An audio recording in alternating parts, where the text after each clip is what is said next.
औरंगाबादचं Milind college मराठवाड्यातील आंबेडकरी चळवळीचं माहेरघर. मराठवाडा हा शैक्षणिक दृष्ट्या अतिशय मागास. तिथं शिक्षणाचं बीज रोवलं तर लाखो अस्पृश्य बांधवांचा सहज उत्कर्ष होईल. म्हणून PES चं सर्वात मोठं जाळं औरंगाबाद मध्येच साहेबांनी उभारलं. बाबासाहेब जेव्हा केव्हा औरंगाबादमध्ये दाखल होत तेव्हा त्यांचा मुक्काम रेल्वे हॉटेलला ठरलेलाच असायचा. हे तेच रेल्वे हॉटेल जे कालांतराने हॉटेल अशोका म्हणून ओळखलं जायचं. मिलिंद कॉलेजच्या स्थापनेपासून त्याच्या उभारणीपर्यंत माई आंबेडकर त्यांच्यासोबत सावलीसारख्या होत्या. बाबासाहेबांना काही हवं नको पाहण्यासाठी माई साहेबांचे धाकटे बंधू बाळू कबीरही सोबतीला होते. त्या काळात दिलीप कुमार लोकप्रियतेच्या शिखरावर होते. त्यांच्या एकामागोमाग आलेले अनेक चित्रपट भयंकर गाजले होते. बाबासाहेबांच्या मुक्कामाच्या वेळेसच नेमकं दिलीप कुमार सुद्धा औरंगाबादलाच सेम हॉटेलमध्ये मुक्कामाला होते. बाळू कबीरांकरवी दिलीप कुमार यांना ते राहत असलेल्या हॉटेलमध्ये बाबासाहेब थांबले असल्याचे कळले. त्यांनीच दिलीप कुमार आणि बाबासाहेबांची भेट घडवून आणली.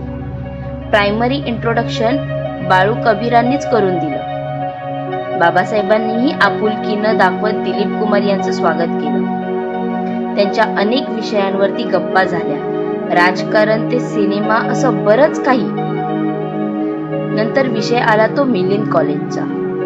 दिलीप कुमार यांनी मिलिंद कॉलेजसाठी भरभक्कम देणगी देण्याचा प्रस्ताव बाबासाहेबांपुढे ठेवला. बाबासाहेब शांतपणे ऐकत होते आणि त्यांच्या प्रस्तावावर छोटंसं स्मित करून पुन्हा शांत झाले. दिलीप कुमार यांनी पुन्हा देणगीचा प्रस्ताव समोर ठेवला आणि मिलिंद कॉलेजच्या प्रवेशद्वाराला स्वतःचे नाव देण्याची अटही ठेवली. आता बाबासाहेब मात्र चिडले. त्यांनी दिलीप कुमार खड्या शब्दात सुनवत म्हटले, सिनेसृष्टीतील लोकांकडे कॅरेक्टर नामक गोष्टच नसते हे पुन्हा खात्रीशीर पटले. बराच संवाद झाला होता.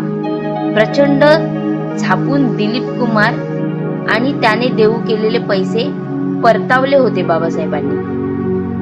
दिलीप कुमार तेथून निघून गेले.